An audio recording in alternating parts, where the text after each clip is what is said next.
대표님 요즘 일론 머스크가 또 뜨겁던데요. 늘 뜨겁지 뭐. 안 뜨거운 적이 없는데 뜨거운 사나이. 요즘에 일론 머스크 목소리 다들 너무 익숙하시죠? 안녕하세요. 앨런 머스크입니다. 화성 갈 거니까. 다이르. 이거 너무 화성 갈 거니까. 갈 거니까.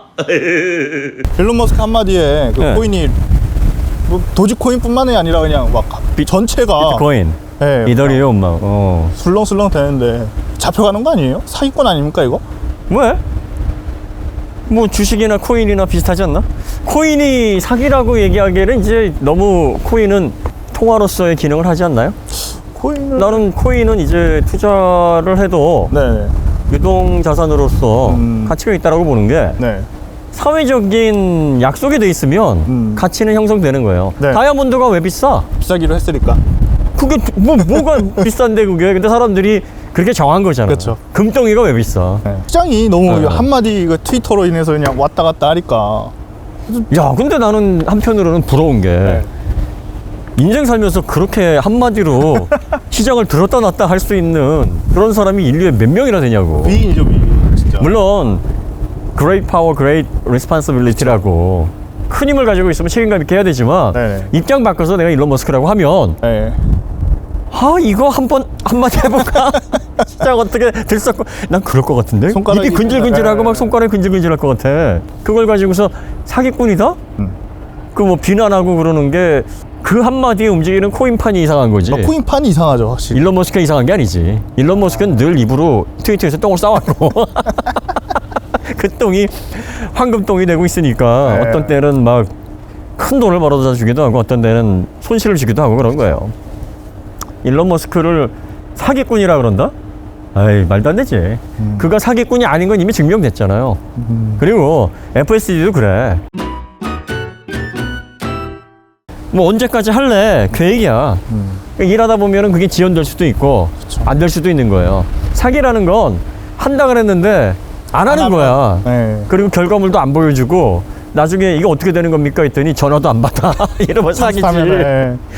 그러면 일론 머스크는 테슬라는 FSD를 가지고 뭘 한 걸까요? 책임지지 못할 과대 광고를 한 거지.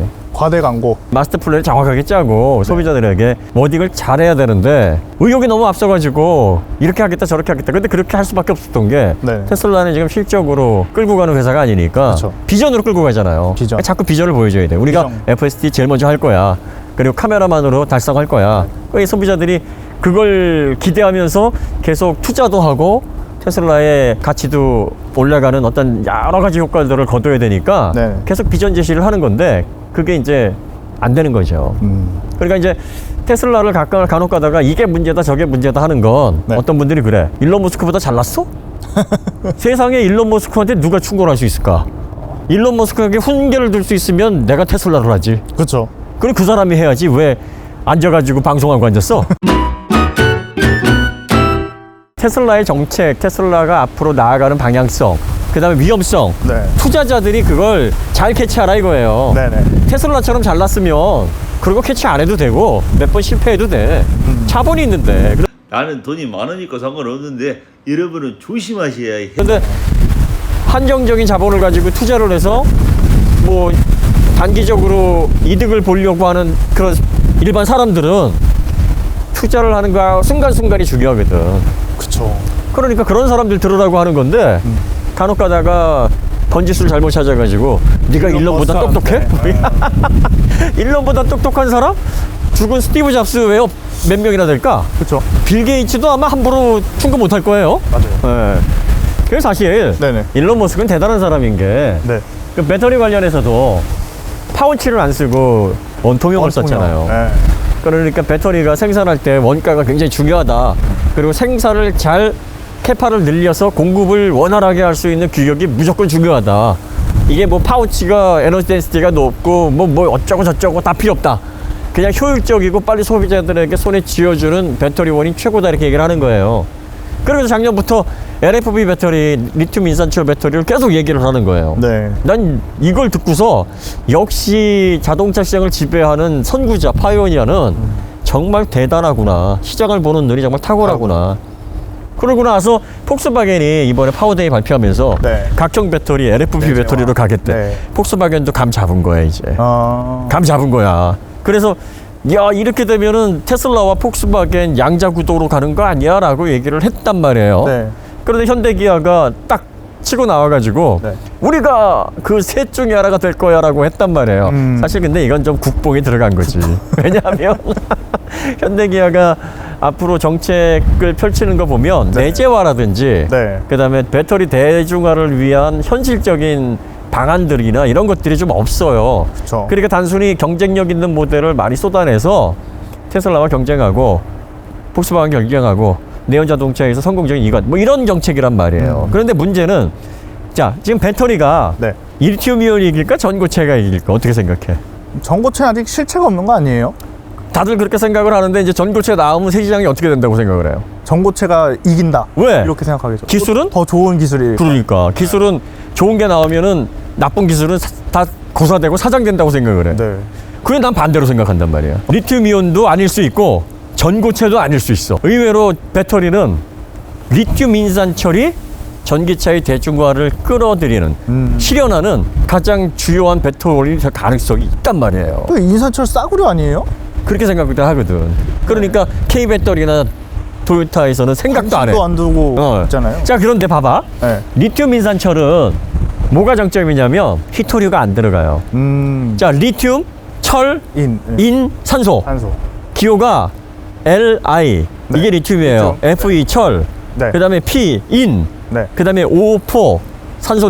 이걸로 이루어져 있단 말이에요. 네네. 그러면 리튬 이온은 어떻게 지금 되어 있냐면 3원계가 네. 니켈, 코발트, 망간을 양극재로 사용을 해. 플루오린화 수소를 전해액으로 사용을 한단 말이에요. 전해액이 뭐냐면 아무 데서나 이온화돼 버리면 전류 방출이 전기로 이렇게 나가는 게 아니라 물에 리튬 들어간 폭발하듯이 된다는 거. 그걸 막아주는 게 전해액인데 이게 가연성이란 말이에요. 그 다음에 리튬, 코발트, 망간 중에서 코발트가 네. 독극물이에요. 이게. 이게 굉장히 유독 물질이에요. 그러면 나중에 폐기할 때 플루오린화 수소가 물하고 합쳐지면 불화수소 되는 거예요. 불화수소 반도체에서 세정할 때 쓰는 건데 그 독극물이거든. 침투력이 어마어마하게 강하거든. 거기에다가 코발트 같은 걸로 인해서 환경 오염 돼버리면 그거 어떻게 할 거예요? 근데 지금 환경을 지켜야 된다. 또 탄소 제로. 네. 이 탄소 제로, 탄소 중립이라는 게 뭐냐면 아니 공장에서 발전하는데 탄소가 안 나올 수 있나? 나온단 말이지. 나오죠. 그러면 이거를 다른 방법으로 줄이는 거예요. 나무도 심고 친환경 발전을 더 늘리고 해서 플러스 마이너스 제로를 만들겠다 이거지. 그러면 어쨌든 플러스 마이너스 하려면 플러스가 많으면 안 돼. 그렇죠. 그러니까 최대한 플러스를 줄이고 그리고 마이너스를 적극적으로 투자해서 탄소 중립을 만들겠다. 유럽은 2040년까지 그렇게 하겠다는 거고 일본이나 우리나라는 2050년까지는 만들겠다 탄소 중립을. 얼마 전에 정기선 회장님이 또 발표하셨대. 우리도 2050년까지 탄소 중립 하겠다 드디어. 이 토요타가 얼마 전에 4월에 발표를 하니까 이제 현대도 해야지. 그러니까 이게 뭐가 문제냐면 네네. 배터리가 전기차가 리튬이온 방식으로 들어가게 되면 이게 친환경적이지도 않은 배터리인데 이게 70kWh, 80kWh가 막 엄청난 게 들어간단 말이에요. 그러면 그거를 만들어내기 위해서 얼마나 많은 광물들, 리튬, 코발트, 뭐 니켈, 망간, 뭐 이런 것들, 또 탄소 뭐 이런 것들이 얼마나 많이 들어가. 그러니까 배터리는 말하자면 친환경에 반하는 독극물 덩어리야 이게. 그런데 이거를 친환경 전기차의 주요 에너지원으로 쓰겠다. 이것도 발상이 웃긴 거지 사실은. 화석연료도 문제지만 화석연료는 지금까지 우리가 뭐 캐탈리스트를 통해서 뭐 정제를 통해서 최대한 제어를 잘 해왔는데 배터리는 이제 폐기 또 리사이클 재생이 얼마나 될지 아직까지 데이터가 안 나와 있어요. 그러다 보니까 전기차에 막 엄청난 용량의 배터리를 때려박게 되면 일단 친환경이라는 프레임에 이게 반하는 액션이란 말이지. 사실은 그런데. 사실은 그래요. 그러니까 뭐 600km, 700km 달리면서 배터리 막 이만한 거 집어넣고 나면 운행할 때 CO2만 안 나올 뿐이지. 네. 그 외에 제조나. 제조나 또 이게 충전. 폐기될 때 문제, 충전할 때, 발전할 때는 이게 대책이 안 쓰는 정말 환경을 많이 해치는 요소들이란 말이에요. 그리고 급속 충전하려면은 뭐 150kW든 250kW든 350kW든 엄청난 전력이 들어가는데 그 전력은 또 어디서 나올 거야? 그것도 전기잖아요. 전기도 이것도 탄소 엄청 나오고 또 석탄 엄청나게 떼야 되고 이렇단 말이에요. 맞아요. 친환경 발전이 완벽하게 이루어졌다고 하면 네. 그리고 소재의 개혁이 일어나서 이걸 리사이클이 제대로 돼서 환경에 크게 영향을 주지 않는다 그러면 뭐 80, 90kWh 배터리를 탑재하는 게 문제가 덜 되겠지만 그렇죠. 지금 입장에선 대책도 없이 대용량 배터리를 늘리게 되면 문제가 된다는 얘기예요. 근데 리튬 인산철은 오염도가 좀 덜해. 왜 그렇죠 그게? 인산철이니까. 인산철. 그리고 요거는 희귀광물도 아니에요. 네. 얼마든지 캐낼 수가 있어요. 자, 그 다음에 리튬이온 배터리의 가장 문제가 뭐냐면 가격이 이게 안 떨어져. 10년 전에는 무지하게 비쌌지. 네. 지금으로서 10년 전에는 1kWh당 800불, 900불 막 그렇게 했어요. 네. 근데 지금 작년 기준으로 130불까지는 내려갔는데 여기에서 더 내리기가 힘든 거예요. 오히려 최근에 더 올랐어. 그리고 테슬라 모델 3 한 대 만드는데 1,550불인가 원가가 더 배터리 때문에 증가가 됐대. 왜? 코발트 가격이 올라가 버렸어. 원자리 가격이면 들썩하잖아요. 이게 톤당 계속 막 이렇게 네. 날 때니까 어떤 때는 니켈이 12,000불 하다가 9,000불 하다가 막 19,000불 하다 지금 17,000불 하거든. 코발트도 3만불 하다가 5만불 하다가 뭐 10만불 갔다가 막 지멋대로야. 그러니까 아무리 공정 개선을 하고 수위를 높여서 가격 낮춰놔도 원자재가 비싸버리면 다시 가격이 올라가는 거예요. 토요타가 야 그거 어떻게 믿어 그거 안 돼. 10년 후가 지나도 리튬이온 배터리는 여전히 가격 공급 이것 때문에 문제일 거야. 그러니까 우리는 전고체로 한 방에 뒤집을래 하는 거거든. 네. 근데 전고체는 다른가?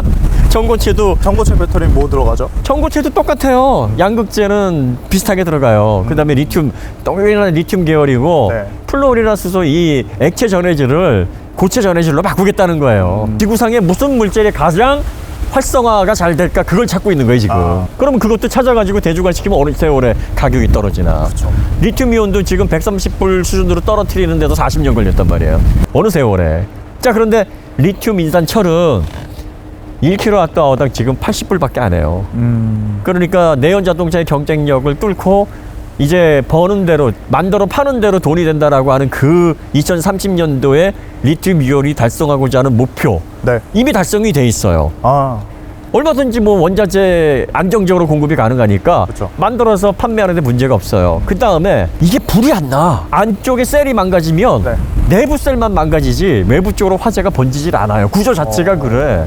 그 다음에 장점이 또 하나가 충방전율이 네. 기본적으로 1000회 이상이에요. 수명이 길어요? 수명이 오히려? 길어. 그리고 최대 2000회까지도 보장이 해요. 오. 그리고 리튬이온 같은 경우에는 500회, 600회, 많아야 700회인데 네. 계산해 보면은 적게는 3배, 많게는 5배 이상이란 말이에요. 수명이 길어. 근데 문제가 뭐냐면 에너지 밀도가 떨어진다는 게 문제예요. 그러니까 인산철이 니켈, 코발트, 망간보다 활성작용이 떨어져. 아, 네. 그래서 지금 리튬 인산철이 CATL이나 거시안 같은 중국 업체들이 많이 생산을 한단 말이에요. 중국에서만 만들지 않나요? 중국에서 주로 만들고 우리나라에서 K배터리스는 그 신경을 안 써. 왜? 그렇죠. 이거는 저급 기술이라고 생각을 한 거예요. 그런데 이런 데에서 만들어내는 2020년 기준으로 최신 파우치 리튬 인산철 배터리가 1kg당 200Wh 정도의 에너지 밀도를 가지고 있어요. 2020년 기준으로 리튬이온 배터리는 1kg당 300Wh 정도예요. 같은 주행거리를 가려면 리튬 인산철은 1.5배가 들어가야 돼. 더 많이 들어가야 된다는 거. 그러니까 무게가 뭐 증가하고 무게가 공간도 많이 증가하면 차지하고. 공간 많이 차지하고 전비 떨어지고 전비 떨어지고. 뭐 차 거동도 안 좋아지고 다 안 좋아지니까 그다음에 또 공칭 전압이 리튬 이온 배터리는 3.7V인데 네. 얘는 3.2V예요. 이 볼트라는 거는 네. 활성 물질의 전위 차이거든. 그러니까 리튬 이온 배터리는 고성능에 더 적합한 파워를 내는데 맞아요. 리튬 인산철은 그 힘이 좀 약해. 그러니까 고성능 전기차에는 적용하기가 어려워. 네. 여기에다가 장거리를 갈 수 있는 많이 때려놓지 못하겠네요. 그렇지. 왜냐하면은 에너지 밀도가 낮으니까. 낮이, 네. 그래서 이제 신경을 안 쓰는 거예요. 자 그러면 이런 배터리가 왜 리튬이온 배터리 대신에 전기차 시대를 끌어 대중화를 시킬 수 있다고 생각을 하느냐. 말이 안 되지 않느냐. 그건 말이 안 되죠. 그렇게도 생각하는 거야. 현대도 그렇고 토요타도 그렇고. 그래서 안 하는 거야. 근데 생각을 해봐. 자 전기 자동차가 지금 가장 문제가 되는 건 배터리의 보급률이란 말이지. 보급률. 배터리가 리튬도 그렇고 네. 니켈, 코발트, 망간도 광산에서 채취를 해야 되고 코발트는 희귀 광물이에요. 히토류. 콩고 같은 내전 국가에서 60%가 나고 40%는 중국에서 나는데 중국 애들이 히토류 가지고 정치질 잘하잖아. 이거 아주 장난질을 잘한단 말이야. 그러니까 이게 변동률이 그래서 심한 거거든. 그러다 보니까 전기차 하나를 만들어내려면 너무나 소재라든지 또 원자재 이런 것들이 많이 투입이 돼야 되니까 많이 만들 수가 없는 거예요. 배터리만 공급이 잘 되고 배터리만 가격이 낮아져 봐. 그 보조금 없이 그냥 기획해서 팔 수가 있잖아. 근데 네. 지금은 가격도 워낙 비싸고 공급도 안 되고 하니까 지자체나 정부에서 한 1,100만 원에서 300만 원 보조금을 안 주면 수익도 안 나고 그러니까 대수 제한해가지고 그냥 약처럼 푸는 거예요. 이게 언제 대주가 될 건데 테슬라도 여기에 자유롭지가 않아요. 아니 전기차 좋다고 하는데 이거 어떻게 돈 있다고 살 수 있는 게 아니거든. 자, 그러면 지금 중국에서 어떤 현상이 벌어지고 있냐면 중국은 리튬 인산 철을 탑재한 저가형 전기차들이 너무나 많이 출시가 되고 있어요. 리튬 인산철 아까 네. 말씀하신 싸구려 싸구려. 뭐 마드인 차이나라 그러고 뭐 그렇지만 지금 놀릴 일이 아닙니다. 우리 턱밑까지 쫓아왔어요. 더 진보된 리튬이온, 리튬 전고체 배터리 이 기술 다 떼부실 수 있을 만한 뒤집힙니다. 앞으로 전기차 시장이 어떻게 진행될지